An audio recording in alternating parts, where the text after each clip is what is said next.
আসসালামু আলাইকুম প্রিয় দর্শক, আশা করছি সবাই ভালো আছেন। আজ আপনাদের তৈরি করে দেখাবো পেঁয়াজু রেডিমিক্স। এভাবে পেঁয়াজু রেডিমিক্স তৈরি করে আপনারা সারা মাসের জন্য সংরক্ষণ করে রেখে দিতে পারবেন, অথবা 6 মাস পর্যন্ত সংরক্ষণ করে রেখে দিতে পারবেন। রোজার মাস এবাদতের মাস। রান্নাঘরে আমাদের প্রত্যেকটা গৃহিণীর ছোটোখাটো অনেক কাজ থাকে। সেই কাজগুলোকে একটু সহজ করতে এই রেডিমিক্সটা যদি আগে থেকে তৈরি করে নেওয়া যায়, তাহলে কাজের ঝামেলা অনেকটা কমে যায়, আর আমাদের এবাদত বন্দেগী করতেও অনেকটা সুবিধা হয়। আজকের রেডিমিক্স সঠিক নিয়মে তৈরি করে দেখাবো, আর এর সাথে থাকছে অনেকগুলো টিপস, যেগুলো ফলো করলে আপনারা পারফেক্ট এই রেডিমিক্স তৈরি করতে পারবেন আর সংরক্ষণ করতে পারবেন।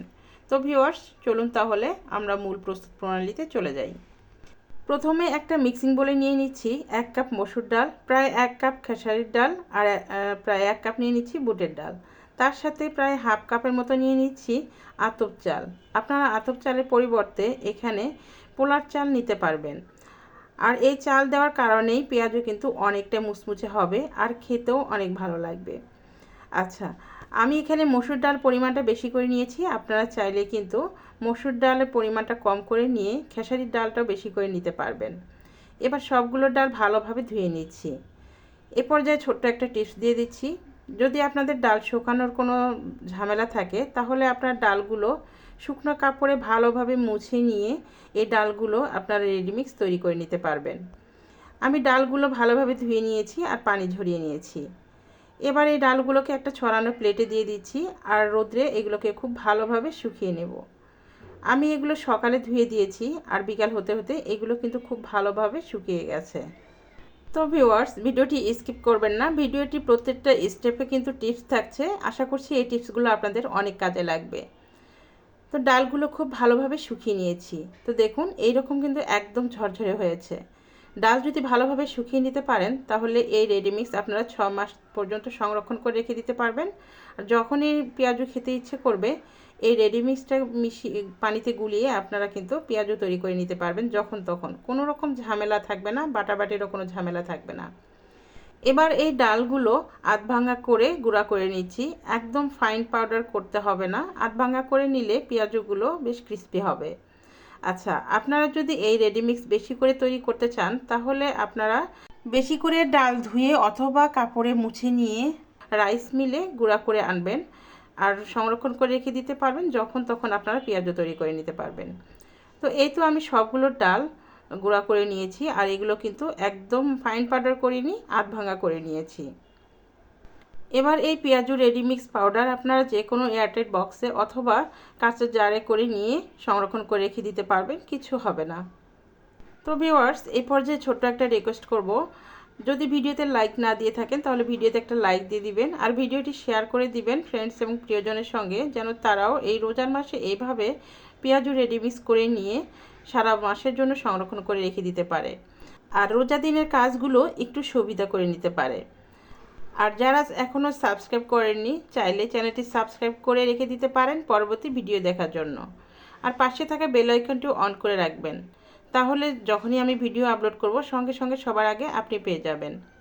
এবার আমি এই রেডিমিক্স দিয়ে আপনাদের পেঁয়াজু তৈরি করে দেখিয়ে দিচ্ছি। আমি এখানে আমার পরিমাণ মতো রেডিমিক্স নিয়েছি। আচ্ছা, এখানে আমি আপনাদের আরও একটা ছোট্ট টিপস দিয়ে দিচ্ছি, আর এই টিপসটা কিন্তু খুবই গুরুত্বপূর্ণ। এই রেডিমিক্সটা পানিতে ভেজানোর পর অনেকটাই কিন্তু ফুলে ডবল হয়ে যায়, এই জন্য বুঝে শুনে আপনারা রেডিমিক্সটা নিয়ে নেবেন। এবার এই পেঁয়াজু পাউডারের মধ্যে পরিমাণ মতো পানি দিয়ে দিচ্ছি। পানিটা আর পেঁয়াজুর পাউডার যেন মাখো মাখো হয়, ঠিক এমনভাবে পানি দিতে হবে। অতিরিক্ত বেশি পানি কিন্তু দেওয়া যাবে না। এভাবে পানি দিয়ে 30 থেকে 20 মিনিটের মতো রেস্টে রেখে দিতে হবে। আর এরই মধ্যে এই পাউডারটা খুব সুন্দরভাবে ভিজে ডবল হয়ে যাবে, আর খুব একদম নরম হয়ে যাবে। তো দেখুন, এখানে আমি যতটুকু ভিজিয়ে রেখেছিলাম তার কিন্তু ডবল হয়ে গেছে। এবার এর মধ্যে দিয়ে দিচ্ছি স্বাদ মতো লবণ, আর দিয়ে দিচ্ছি সামান্য একটু হলুদের গুঁড়া, শুকনো মরিচের গুঁড়া, ধনিয়া গুঁড়া, আর দিয়ে দিচ্ছি গরম মশলা গুঁড়া, দিচ্ছি স্বাদ মতো কাঁচামরিচ, আর দিয়ে দিচ্ছি প্রায় 1 কাপের মতো পেঁয়াজ কুচি। এবার সবগুলো উপকরণ খুব ভালোভাবে মেখে নিচ্ছি। মাখানো হয়ে গেলে এর মধ্যে দিয়ে দিচ্ছি বেশ কিছুটা ধনিয়া পাতা কুচি। এবার আবারও খুব ভালোভাবে মেখে নিচ্ছি। এই রেডিমিক্স মাখানোর সময় অনেকটা কিন্তু ঝরঝরে হয়ে থাকে, এই জন্য আপনাদের আরও একটা টিপস দিয়ে দিচ্ছি। আমি এখানে 1 টেবিল চামচ পরিমাণে আটা দিচ্ছি। আপনারা চাইলে আটা অথবা বেসন দিতে পারেন, তাহলে এটা বাইন্ডিংয়ের কাজ করবে আর খুব সুন্দরভাবে এটা মাখানো হবে।